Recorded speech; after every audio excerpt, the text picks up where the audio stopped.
So actually, I don't have any questions. I share the experience from the last meeting. I don't know, somehow in between you're pointing to just be, or try to identify yourself as with that beingness, not just a presence or anything. Just see that you are consciousness. That pointer s- somehow clicked. At least am I'm assuming that it's clicked because so like generally I see myself as other than that beingness, like mind, body, entity. Theoretically, I know that I was operating, but in that very moment, it clicked. Just be, So that is the, I think, the biggest step, big leap in this journey. So that gives chance to, confront with the so-called self, Rami, his patterns. When this sense of I is, there is no difference between beingness and this I, then these patterns no longer bothering. They're coming and going. Exactly. So that pointer was so nice, sir. So that's what I would like to bring to you. Yeah, Rami is the attributes, so to speak, on the attribute list. The just I, and then these attributes of Rami appear. But the Rami that's appearing is appearing to that just I, where there is no Rami. Rami is sort of an object in consciousness that can be observed.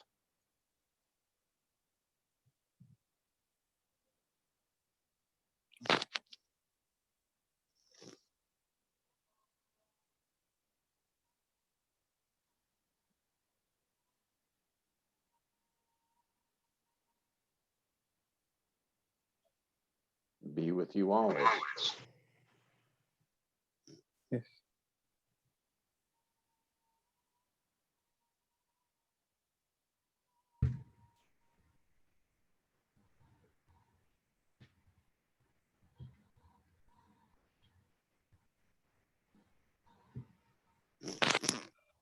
That's most powerful uh, action one could do, I believe. So the problem is when still we still don't have confidence in the words of Guru or the words of the guide in this very moment you, then I go and read more and try to accumulate more knowledge, try to take solace in that more knowledge. But how much I accumulate as a person, it doesn't help as long as this these information comes into the action. So my understanding coming into the action is coming in contact with my so-called self. That means being aware of it and being done with it. So that would happen when there is no longer effort to effort to do change the things or expecting something going to do something. Instead of that, just be, as you said, be with yourself. So And know that Rami, okay, first off, you have knowledge. Knowledge is an attribute added to Rami. Rami is an attribute added to the attribute less. So you can okay. see and sort of recede. Okay, this knowledge that's been gained is being gained by Rami, and Rami is an attribute that's appearing in the formlessness that you are.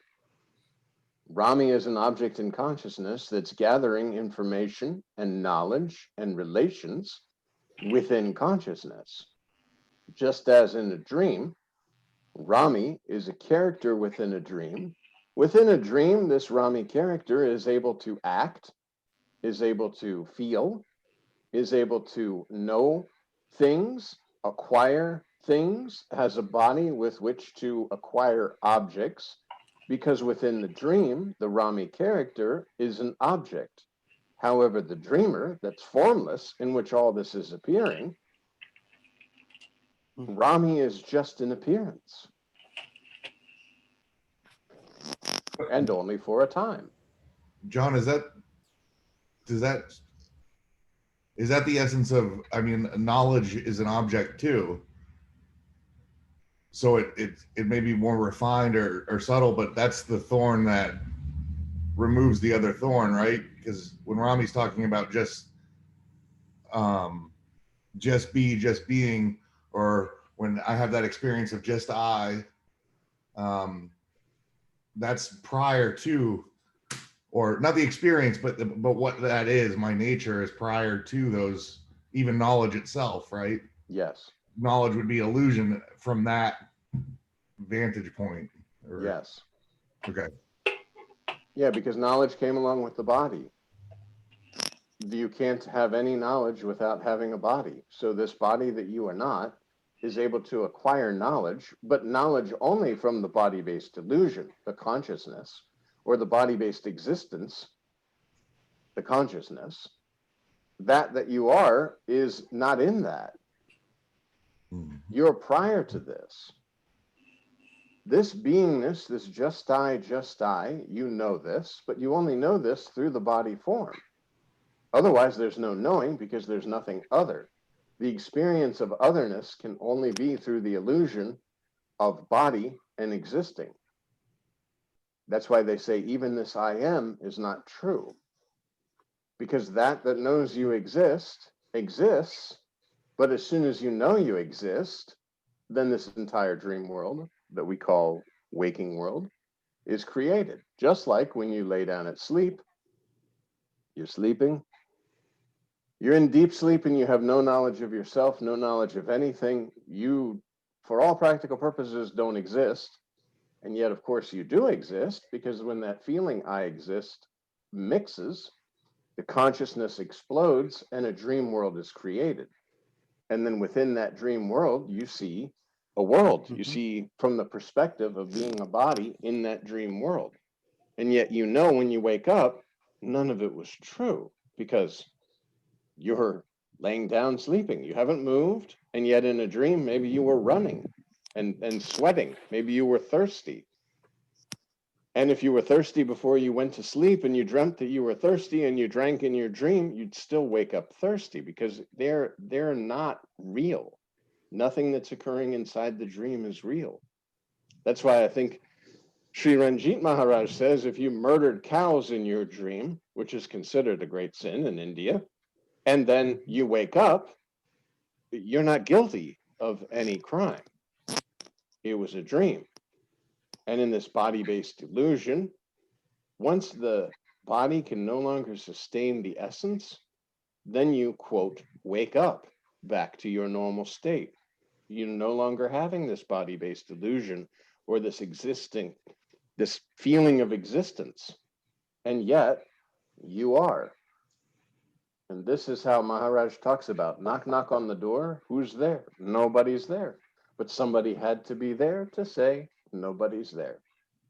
For this I exist, this I am to appear, there had to be that to which this I am appeared. And when the I am dissolves, there will be something there, the background of everything, and that you are.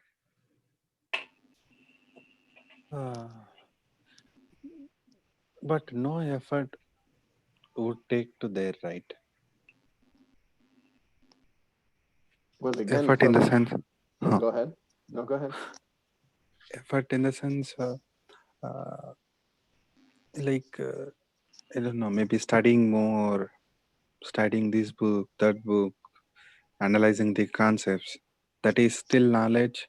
That is, so as you said, that knowledge will be operated as that particular person, Rami or so and so person. Yeah. Well, the So. thing is, you need to, in the beginning, you read the books.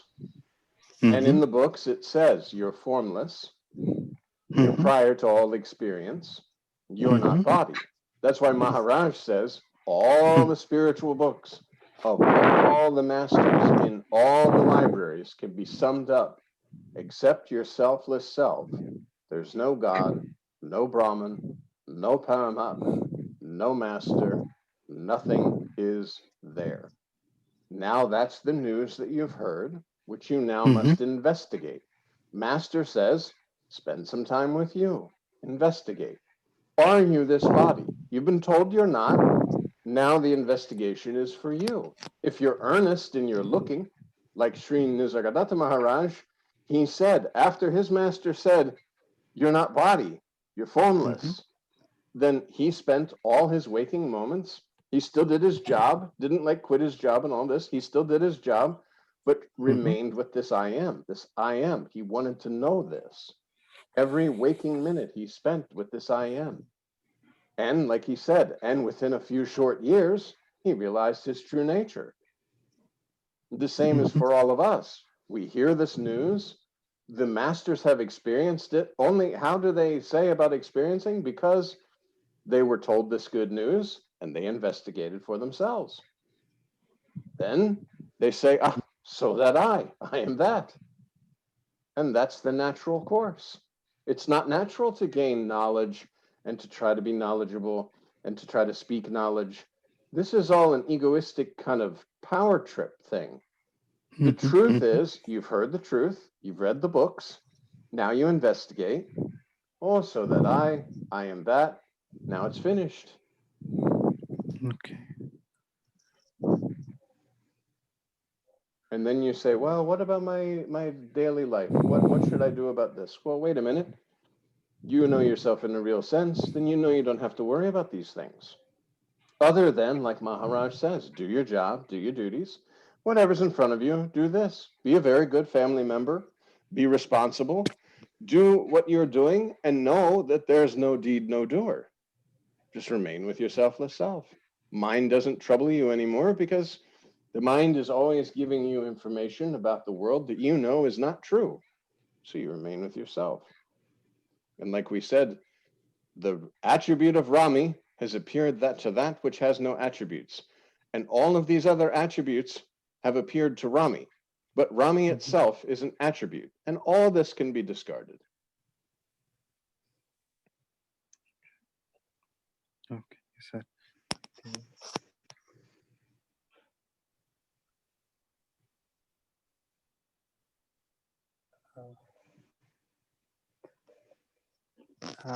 Here the question: do we need to deal every bit of knowledge we accumulated? That means, do we need to identify every piece of knowledge and de-identify with it, or directly this assumption of identifying with the knowledge as myself that can be dealt directly? Well, again, as soon as you, like you just said, you spend time with that just I, this I that's observing Rami within consciousness. So all the Mhm, knowledge mhm, is useless. So it's just discarded automatically. Once you know yourself as formless, then any knowledge or any experiences that are happening within the form are discarded because they won't make sense.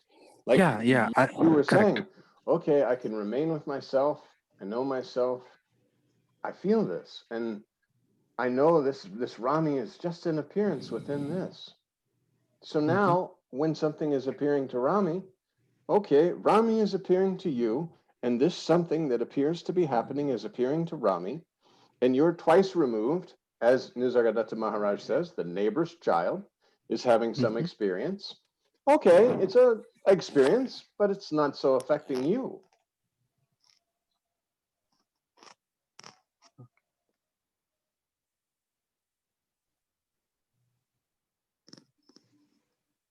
And this becomes automatic, spontaneous action in the moment.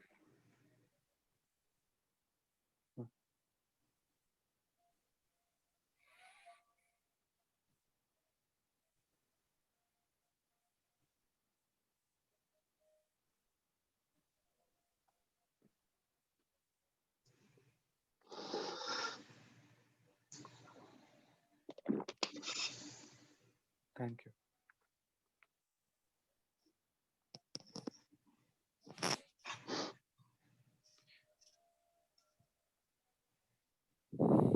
All the books in the bookshelf of the library that you have acquired dissolve. Mm-hmm.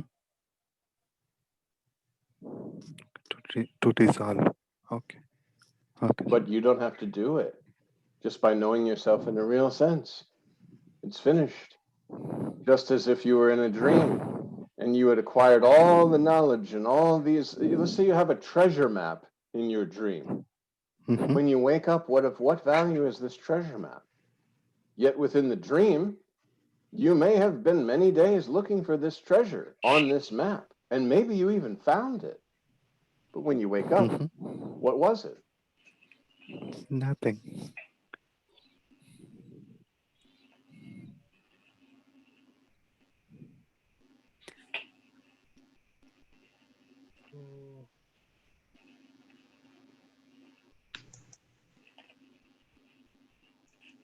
Okay. You're saying no need to worry of knowledge, dealing of everything. So just try to be yourself.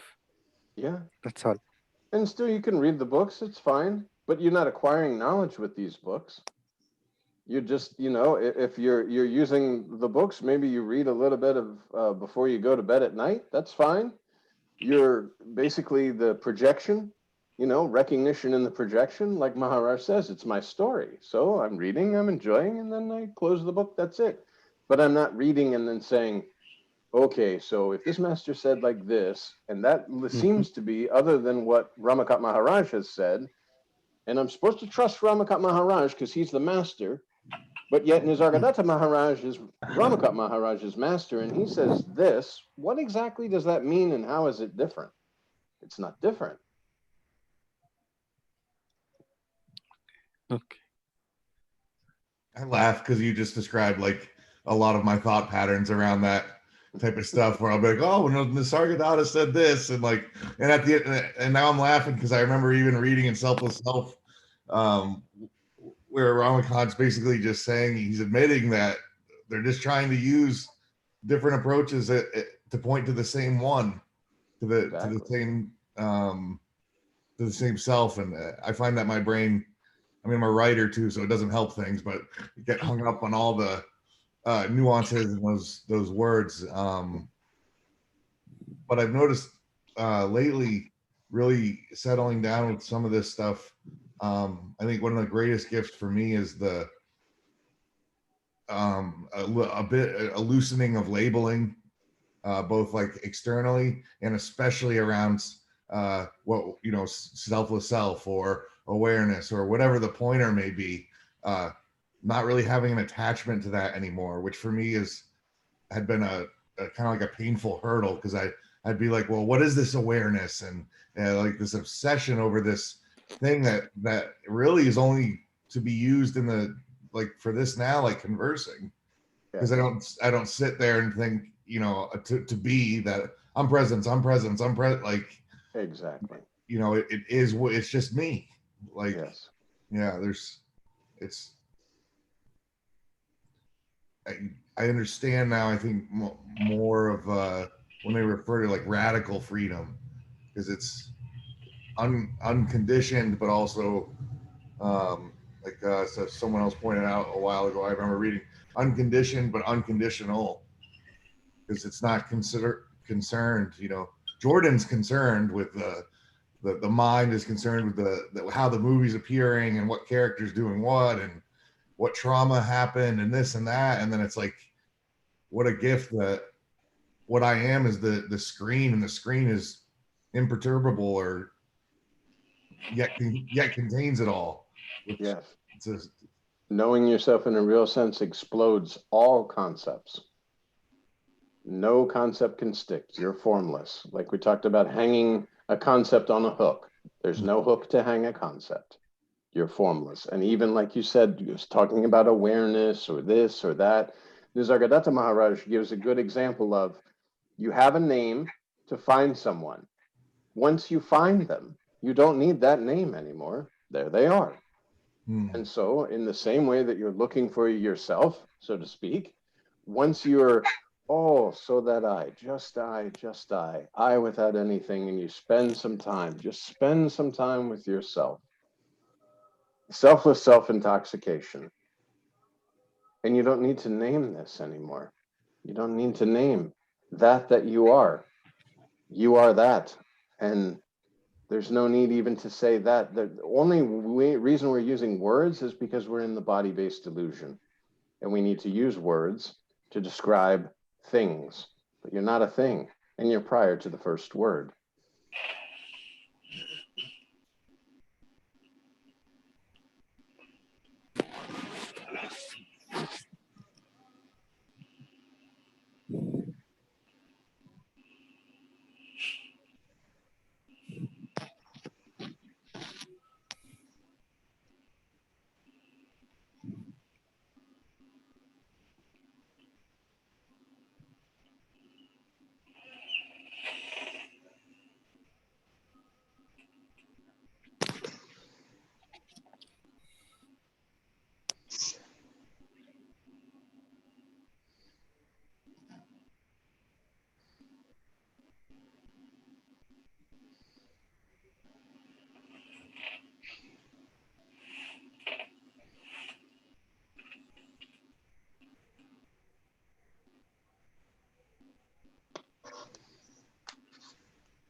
Martin just joined us. Hello, Martin.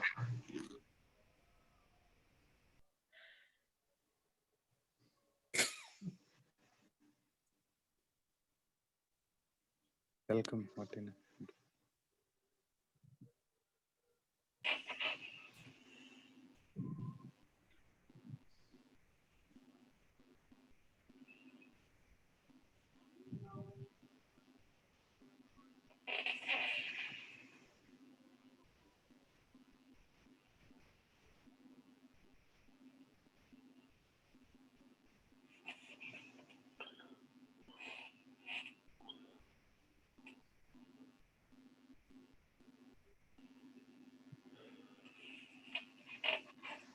I guess it's like it's all me or it's all you, all oneself.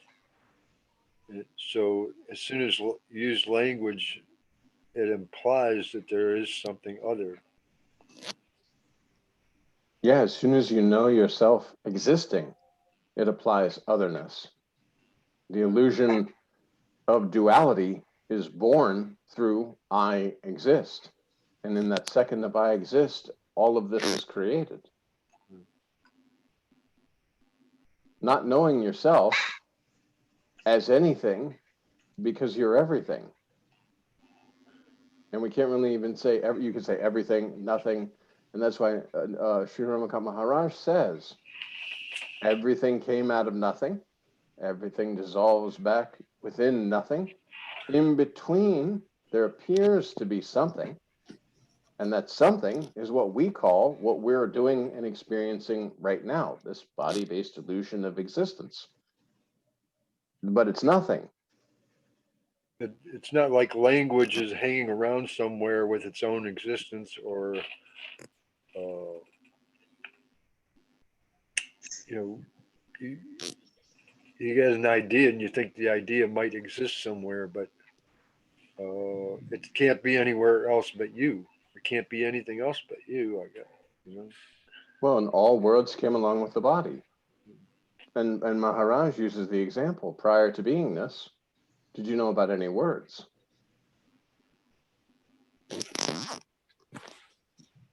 Mhm. We're the ones that created the words. And Maharaj says, when he talks about, we're the ones that created the language. We say God, we say dog. Well, what if dog was what we meant by the formless presence, and God was what we meant by the little four-legged friend? It doesn't change what it is just because we've labeled it something different.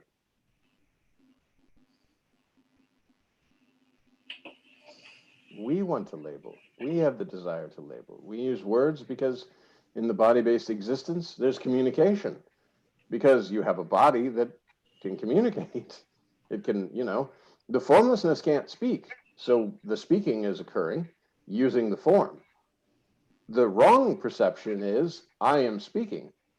As this body form, John is forming his ideas and speaking. This is not true. And you're Because, telling yourself you exist according to language rather than language existing according to you.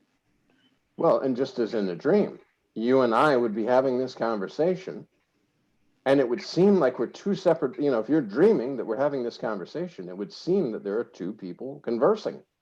But in reality, once you wake up, you say, oh, where's the two people? Who could these two people be? This conversation occurred within myself. There never was two people.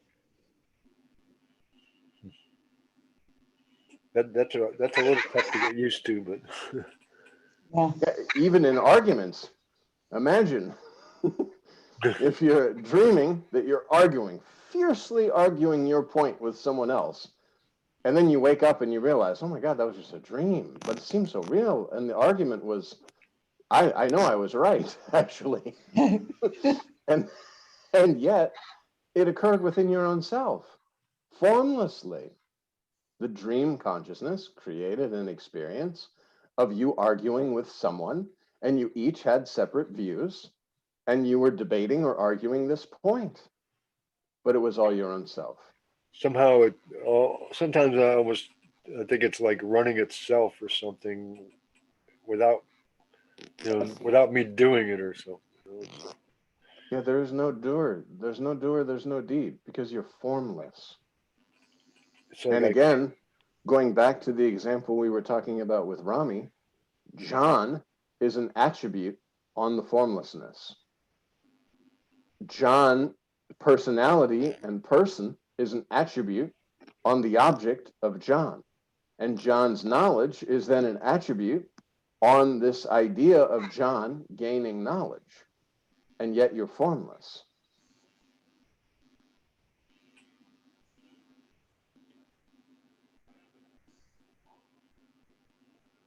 The mantra allows you to erase slowly, silently, and permanently all these illusory layers, all these wrong files.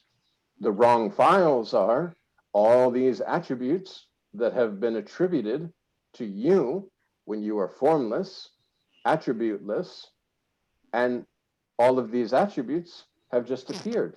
They're like little sticky notes on the fridge, and layers of these sticky notes. And you start removing these sticky notes, you get back to the fridge.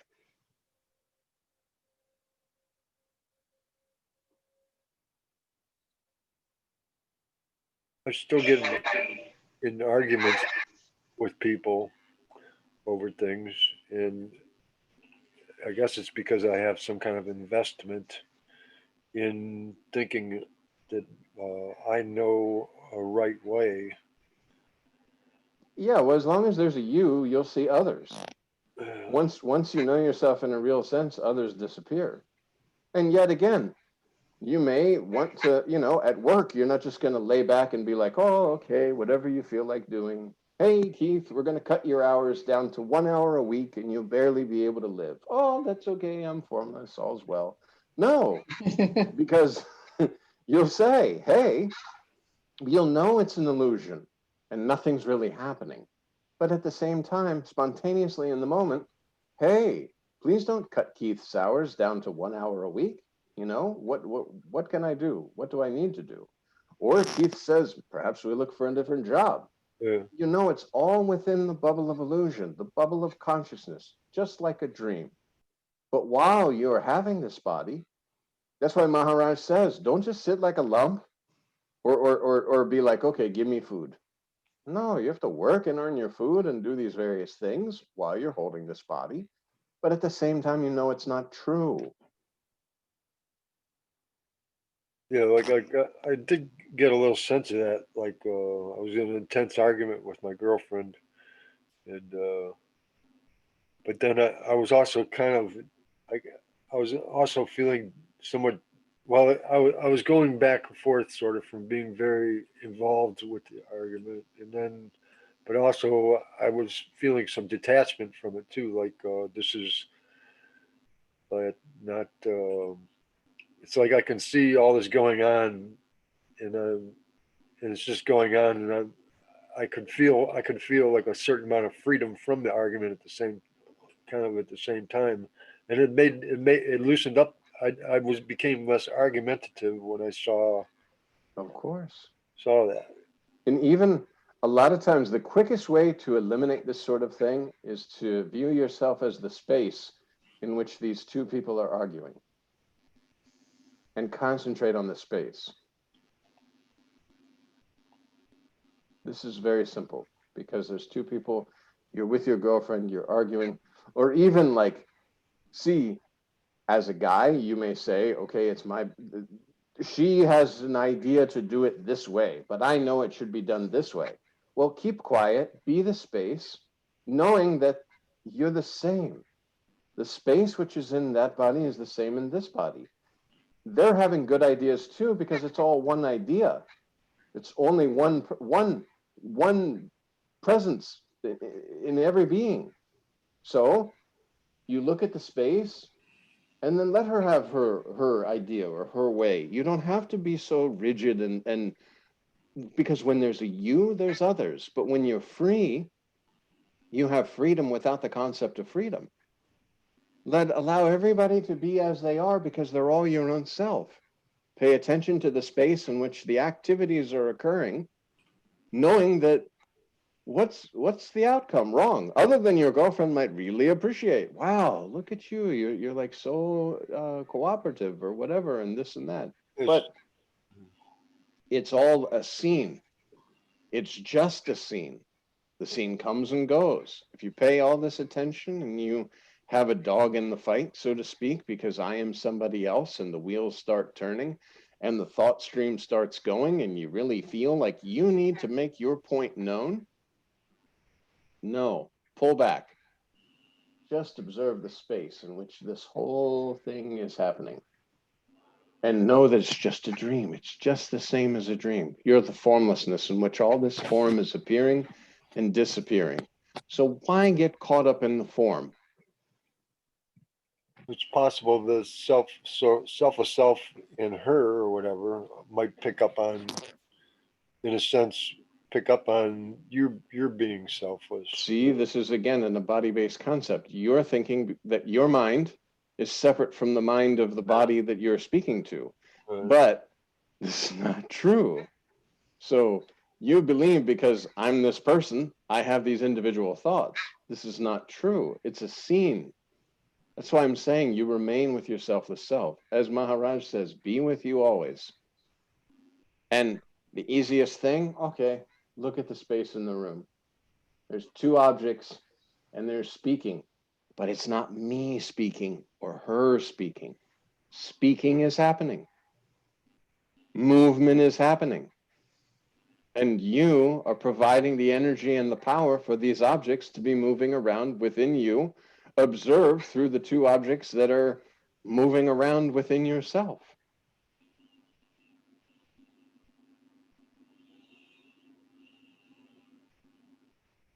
Peace, peace, peace. Maharaj talks about be happy, make others happy.